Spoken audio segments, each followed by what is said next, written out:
Welcome back to the Nikki Clarke Show.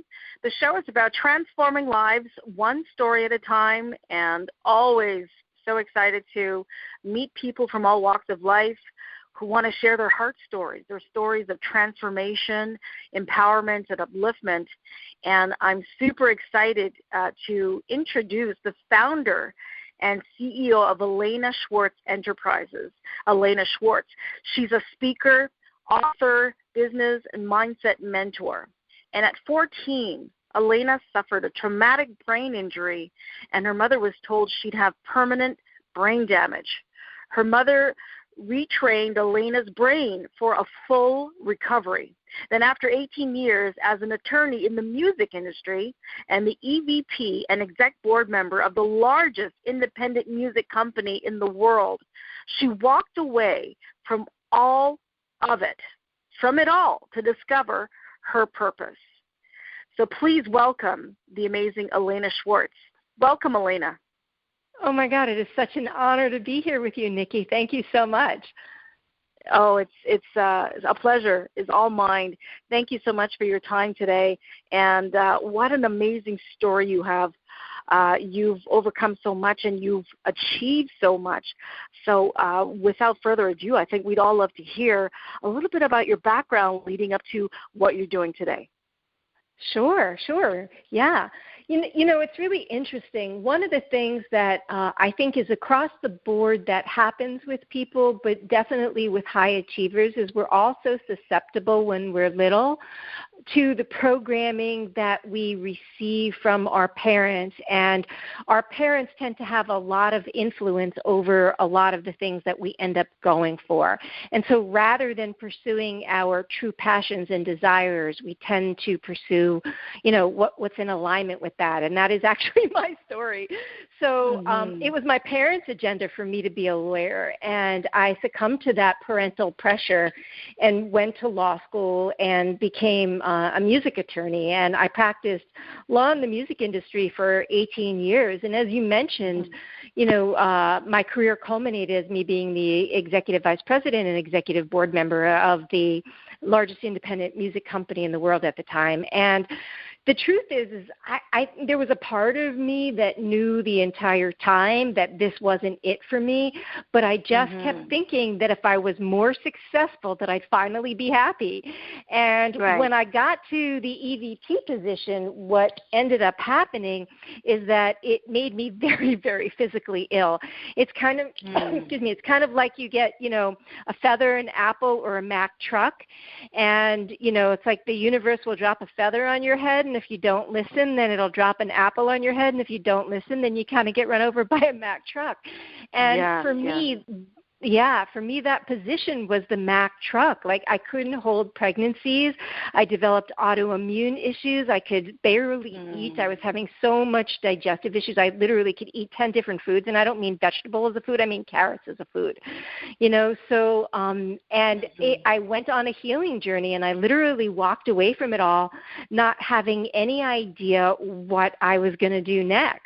And I moved out of New York City, which is where I was practicing law, to upstate New York, to Woodstock, New York, the famous Woodstock, and I watched all the structures of my life fall apart, all of them. Wow. I mean, I had a very, very deep financial runway, and I went into massive debt. I watched my marriage fall apart.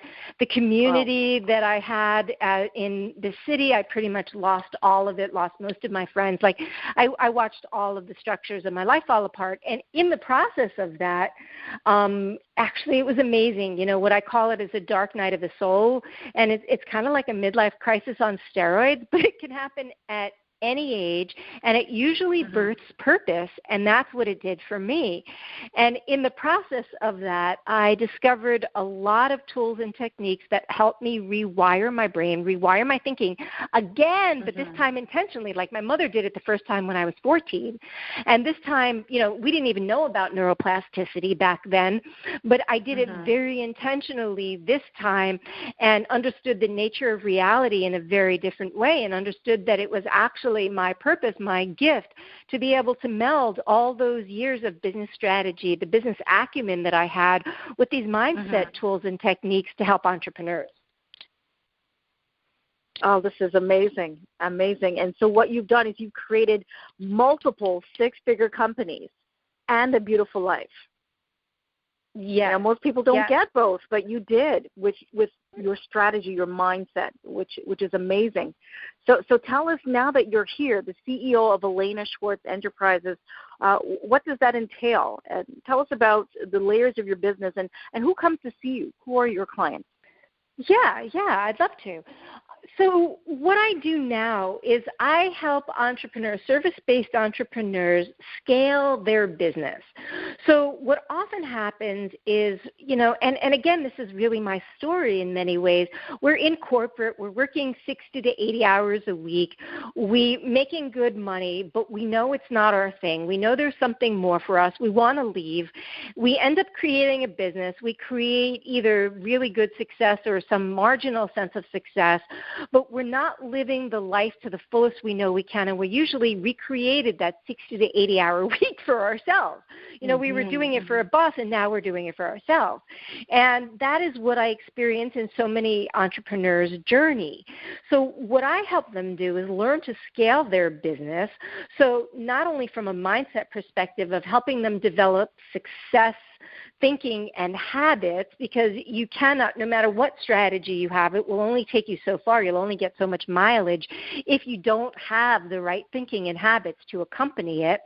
And then I help them actually dial in a lot of those strategies, those systems. I help them become the CEO of their company so that we shave a minimum of 20 hours off of their week, sometimes half of their work week off of their week, depending on how many hours they're working, so that they can actually create sustainable scaling in their business. So they can come, you know, they've come here to do this incredible, to give these incredible gifts to the world, and it allows them to do it at a much greater capacity, but not take the same toll, so that they can have that sense of freedom, that they can have that sense of both financial and time freedom. Very, very true. And I love what you said about scaling off 20 hours. I mean, that is huge. You know, when I was doing the corporate thing, I was a college professor, which I loved, but you know, between going to classes, there's the marketing, then there's the research, and you're putting in a lot of time. So that definitely can go up to 60, 80 hours. Absolutely, no question. So to have your time back, to have your freedom back, is a big deal. And when you're able to navigate people to what that looks like, that is a huge shift in their life. And I like how you're able to, you know, get people to reconnect with their true selves, because I hear with all the dismantling in the structures of the different parts of your life in the time you were making that transition, it was a little bit of a challenge, but it was for the best. So this is where you're showing people that the dismantle isn't all that scary. It's for the best. Can you talk about that? Yeah, for sure. You know, I call it the destructuring for the restructuring, because that's really what you're speaking about, right? Yeah. The destructuring for the restructuring. And that means that sometimes those old paradigms, you know, one of the things that it takes to be successful as a leader in your own business, as the CEO of your own business, is that it requires that you give something up of a lower nature to have something of a higher nature.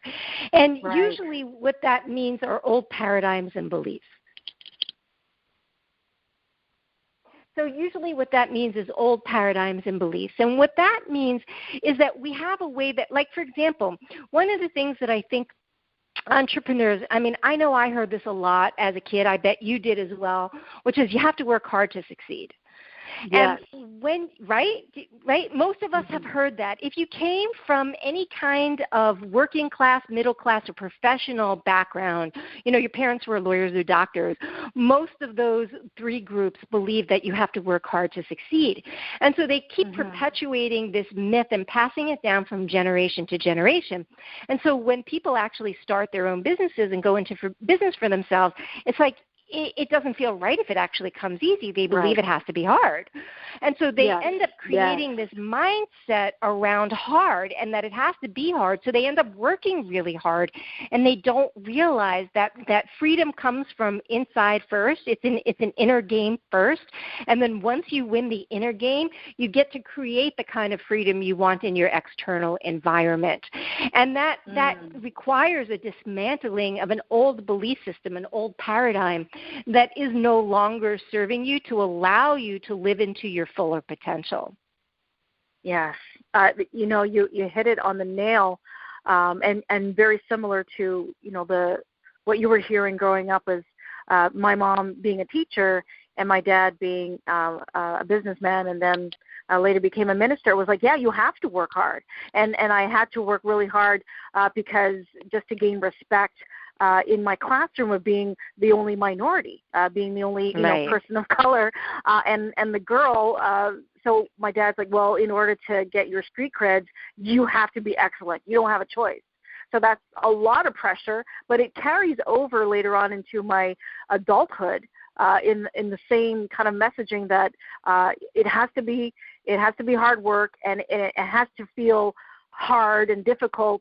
Otherwise, I don't think I'm actually accomplishing anything. Worthy. And that is such a lie. Yeah. It is. Mm-hmm. Yeah, you just hit the nail on the head also, Nikki, because so many people, like particularly high achievers, have attached their self-worth to their accomplishments and their net worth, so that they believe that working hard is what gives them value in the world. And if they're not working hard, they're not actually living up to who they are. It's like it diminishes their self-esteem, their self-worth. And it's so important to reprogram that, because it isn't true. It's just, as you said, it's a lie that's just being perpetuated from generation to generation because people didn't know that it isn't true. For many people, like, my family came over as immigrants, and they felt like they had to work hard, to succeed here based on who they were and where they came from. And it's the same kind of thing. And especially if you've had any family that went through the Depression, they carry a lot of that, or World War II. There's a lot of that mentality that's carried forward, and it's toxic. People don't realize how toxic it is because it prevents you from actually living the way that we're intended to live, because we're all born successes. We really are. We're encoded with what it takes to be successful. Everything that we require to be successful is encoded with us, but we can't actually access it. We don't have access to that higher levels of intelligence, to that creativity, to that inspiration, because it is literally quashed out of us through a lot of this programming. Exactly. And it's such a wonderful thing to have, mentors like you to help people kind of dismantle that whole idea and to move forward with better programming. So that's it's really a gift. So tell me, what's it been like for you in that you're teaching others, but you have to go through this lived experience of that restructuring the way you think for prosperity. How has that transformed your life? Oh, in so many different ways. One of the things that's like a huge radical difference for me, because I'm not going to say it isn't about the money. It is and it isn't, right?